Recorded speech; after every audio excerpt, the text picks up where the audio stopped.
Wir haben hier mit Michael Guggenberger Platz genommen, einem Mann mit einem ganz besonderen Ziel und einer Leidenschaft, nämlich die Teilnahme am Golden Globe Rennen.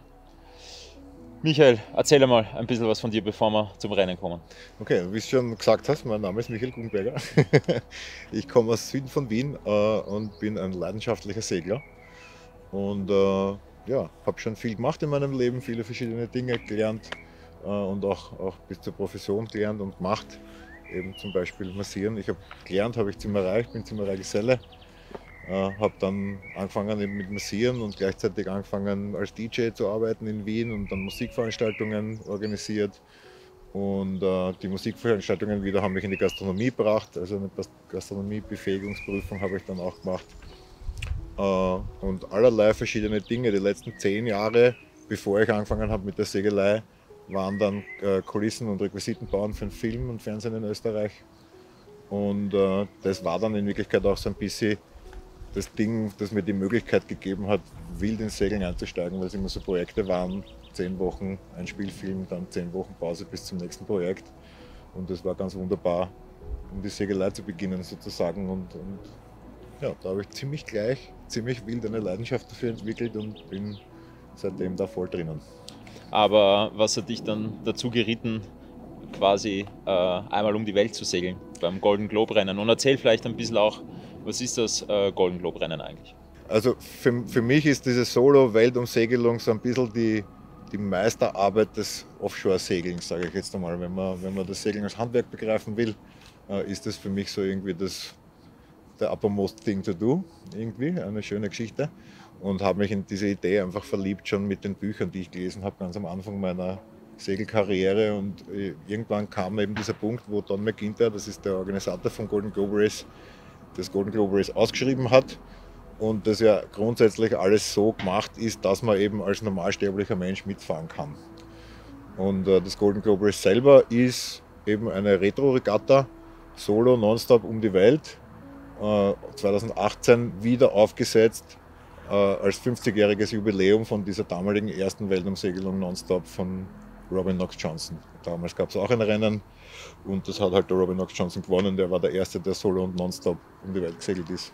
Genau, seitdem ist sehr viel Zeit vergangen und inzwischen segeln ja die Boote um die Welt mit allen möglichen technischen Hilfsmitteln, ja, mit ausgefuchsten Autopiloten, mit lauter Gadgets. Also man ist ja schon fast auf einem Computer unterwegs. Und du segelst aber wirklich ganz klassisch, also ohne technischen Hilfsmitteln sozusagen. Genau. Erzähl vielleicht ein bisschen, wie findest du dann einmal rund um die Welt? Also es ist wirklich so, wir verwenden quasi das Equipment, das 1968 den Fahrern zur Verfügung gestanden ist. Und da gab es halt noch kein GPS und da gab es auch noch keine elektronischen Autopiloten. Wir fahren das Ganze zur Navigation. Ich navigiere mit Papierkarten und Sextanten und einem Bleistift und einem Lineal um die Welt. Funktioniert ganz wunderbar. Und es ist aber auch alles andere so. Eben unsere Schiffe sind grundsätzlich, es könnten neue Schiffe sein, aber es muss ein altes Design sein. Ein netter Vergleich ist eben, dass das klassische Vendée Globe Boot, das 60 Fuß hat das gleiche Gewicht wie unsere alten Boote mit 36 Fuß. Und so läuft es irgendwie überall durch. Es ist alles schwerer und ein bisschen komplizierter vielleicht beim Handeln sozusagen, aber funktioniert ganz gut. Mein Leitspruch ist ja eben Segeln wie früher. Um ein Segelboot gut zu fahren, braucht es nicht viel mehr als Gefühl und natürlich ein bisschen technisches Wissen schon auch dazu, aber genau, ich glaub da ganz stark ans Gefühl. Und was ist das Modernste, was du mit hast auf deinem Trip um die Welt? Das Modernste, was ich mit habe, naja, es ist, ich weiß nicht, ob das jetzt hierher gehört, aber es ist so, dass wir schon viel moderne Technik auch mit haben. Die Sicherheitstechnik ist State of the Art von heute. EPIRBs und diese ganzen Dinge haben wir schon mit. Sonst ist das Modernste, was ich wohl mit habe, wahrscheinlich meine Grenz- und Kurzwellenfunkanlage. Okay, aber die funktioniert nicht überall auf der Welt, oder? Es ist so, dass man nicht überall auf der Welt überall auf der Welt funken kann. Das ist ein bisschen abhängig von der Tageszeit und vom Licht und auch von der Richtung, vom Wetter, Sonnenflecken und so weiter spielen da mit. Da gibt es einige allerhand Dinge, auch wieder ein eigenes Buch, das mir hilft, die richtigen Stationen zu den richtigen Momenten erreichen zu können. Ja. Okay, und wir haben es ja schon erwähnt, also Um quasi um die Welt zu navigieren, um einfach zu wissen, wo man ist, verwendest du kein iPad mit allen möglichen Softwaren, die man heutzutage benutzt, sondern du benutzt einen sogenannten Sextanten. Genau. Vielleicht erklärst du uns ein bisschen, wie kannst du mit diesem Drum erkennen, wo du dich gerade da auf dieser Welt quasi herumbewegst? Ja, also der Sextant ist ja eigentlich nichts anderes als ein Winkelmessgerät, ein sehr genaues, und misst mir den Winkel zwischen Horizont und je nachdem, was ich halt messe, die Unterkante oder Oberkante des Gestirns. Und dann habe ich Bücher mit, die berichtigen mir diese Werte, weil Licht sich berichtet, wenn es in die Atmosphäre einfällt und man den Horizont irgendwie korrigieren muss, wenn man hoch oben steht und so. Da gibt es viele Korrekturwerte, die man aus Büchern rausliest. Und dann gibt es noch ein Buch, wo halt drinnen steht, zu welcher Sekunde des Tages und an diesem Tag eben die Sonne gerade steht, damit ich weiß, wo die ist. Und über den Winkel und das Wissen, wo die Sonne gerade ist, kann ich mir ausrechnen, wo ich gerade bin. Genau. Und jeder kennt es, es scheint nicht immer die Sonne. Es ist auch manchmal bewölkt oder neblig und vielleicht sieht man den Horizont gar nicht. Genau. Wie weißt du dir dann zu helfen? Dann ist es wirklich so, dass man koppelt, die klassische Koppelnavigation, die man beim FP2 lernt. Wir fahren eine Richtung mit einer gewissen Geschwindigkeit für eine gewisse Dauer und das zeichne ich mit auf der Karte. Und das mache ich dann halt 5 Tage. Es wird, je länger die Sonne nicht scheint, je länger ich keinen Fix machen kann, desto ungenauer wird es natürlich, die ganze Geschichte. Aber es ist auch so, dass wir grundsätzlich in den allermeisten Zeiten in Gewässern herumfahren, wo wir viele 100 Meilen Wasser rundum herum haben und es nicht so wichtig ist, ob ich jetzt 20 Meilen richtig bin oder 5 Meilen richtig bin. Und wir kennen es vom Regattasegeln, also die Leute brauchen Wind dazu und dazu brauchen sie ein Wetterrouting. Wir kennen es von den großen Regatten, ist es so, dass die sich von Sturmtief zu Sturmtief navigieren und wenn es dann doch zu viel Wind ist, dann wollen sie doch nicht reinfahren und sie wollen nicht in irgendwelchen Flauten stehen bleiben. Wie bekommst du deine Wetterdaten? Also ich habe ein Wetterfax an Bord, ein Kurzwellengerät ist das über Kurzwelle mir Bodendruck-Wetterkarten ausdruckt. Beziehungsweise gibt es da in Wirklichkeit immer noch viele verschiedene Karten. Man kriegt entweder Bodendruckkarten oder Wellenhöhen und Richtungen, Windgeschwindigkeiten und Richtungen, Eisberge, Eisgrenzen. Da gibt es ein paar verschiedene Karten, die zu verschiedenen Uhrzeiten von verschiedenen Sendern auf dieser Welt ausgestrahlt werden, immer noch. Ich habe mein Wetterfax jetzt in Les Sables d'Olonne in Betrieb genommen und habe mir eine Wetterfaxkarte aus Hamburg runtergeladen sozusagen und eine aus Nova Scotia, Kanada, aus dem Hafen in Les Sables d'Olonne. Also funktioniert sehr weit. Und wie weit im Voraus kannst du dein Routing quasi festlegen? Es ist plus 72 Stunden das Beste, also das Weiteste, was man kriegt. Ja. Das heißt eher recht spontan. Es ist recht spontan. Es ist aber auch so, dass unsere Boote ja im Verhältnis zu dem modernen Rennboot auch so langsam ist, dass wir uns sowieso nicht so positionieren können. Ne? Also der moderne Volvo Ocean Racer oder ein Vendée Globe Boot sucht sich ja wirklich eine Kaltfront und fährt die dann oft wochenlang oder viele Tage lang mit, weil sie fast genauso schnell unterwegs sind, wie das Tief zieht. Und die suchen sich ja dann eben quasi den Wind und fahren mit dem mit. Für mich wird es eher so sein, dass ich grundsätzlich eine gerade Linie fahre und nur dann von dieser Linie wegfahre, wenn was ganz besonders Wüdes kommt. Und dann versuche ich mich halt in den besseren Sektor von dem Tief so zu positionieren, dass ich es halt nicht Vollgas abkriege. Erzähl uns ein bisschen was, welche Route du segeln wirst. Ja. Wo startet das Rennen, wo hört das Rennen auf? Starten tun wir in Les Sables d'Olonne. Von Les Sables d'Olonne geht es zuerst zu den Kanaren, dann um Trinidad bei Brasilien herum nach Kapstadt. Von Kapstadt geht es dann eben in den Indischen Ozean, nicht südlicher als den 42. Breitengrad. Dann ist Hobart, nächster Wegpunkt. Dann kommen wir eben ums Kap Horn herum. Nach dem Kap Horn ist dann Punta del Este in Uruguay ein Fotostopp und von dort geht es dann, so wie wir möchten, nach Hause. Und ich sage mal, man nimmt eben das Azoren hoch mit, also fahrt man um die Azoren herum Richtung Frankreich zurück. Wann genau startest du und wann genau willst du wieder zu Hause sein? Also starten kann ich relativ genau sagen, wird am 4. September sein dieses Jahr um 13 Uhr Mittagszeit in Les Sables d'Olonne. Und ich rechne fürs Essen jetzt, rechne ich mit 310 Tagen. Und für mein Gemüt rechne ich mit 230 Tagen. Und schaffen kann man es wahrscheinlich in 200 auch.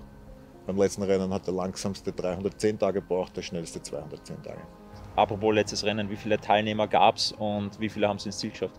Beim letzten Rennen waren es 18 Starter und 5 sind fertig gefahren. Okay. Von den 5, die fertig gefahren sind, kommen 2 wieder. Und von denen, die nicht fertig gefahren sind, kommen 3 wieder. Also es Okay. sind 5 vom letzten Rennen wieder dabei. Interessant. Ja, du hast es schon erwähnt, du bist ziemlich lang unterwegs. Also, was macht man den ganzen Tag da am Boot? Also, ich kann mir vorstellen, es wird Tage geben, wo es viel Wind hat, da muss man einfach hackeln am Boot. Da muss man sicher ständig irgendwas reparieren auf einem alten Boot. Aber es wird sicher auch Tage geben, vielleicht rund um den Äquator, wo es irgendwo in der Flaute sitzt. Was machst du? Nein, also grundsätzlich einmal altes Boot, stimmt grundsätzlich, es ist aber alles neu auf dem Boot. Es ist jetzt nicht so, dass ich mit einem alten Schlapfen wegfahre, sondern ein ziemlich gutes und ziemlich gut ausgestattetes neues Boot habe. Ich sage mal, es wird eben die Schwerwetterphasen geben, da ist, wie du schon gesagt hast, einfach viel Arbeit und viel Belastung. Und wenn es nur einfach das stark bewegte Boot ist, das anstrengend ist, sein. Die ruhigen Tage werden dann in Wirklichkeit dafür verwendet, alles was in den schweren Tagen kaputt wird, wieder zu reparieren und auszuruhen, sage ich mal. Es ist so, dass jetzt bei meinen Trainingsfahrten, und ich bin jetzt mit dem Boot knapp 10.000 Seemeilen gesegelt, Fahrt ist man noch nicht worden. Also es ist eigentlich so, dass sich das mit der Routine ganz gut ausgeht. Ne? Einerseits muss man auf sich schauen, man muss aufs Boot schauen. Die Navigation nimmt eine gehörige Portion mehr Zeit in Anspruch, als eben am Plotter schauen und sehen, ich bin hier.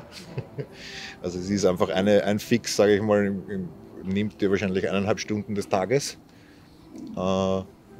Und es ist dann eigentlich so eine Routine, die da entsteht, relativ schnell.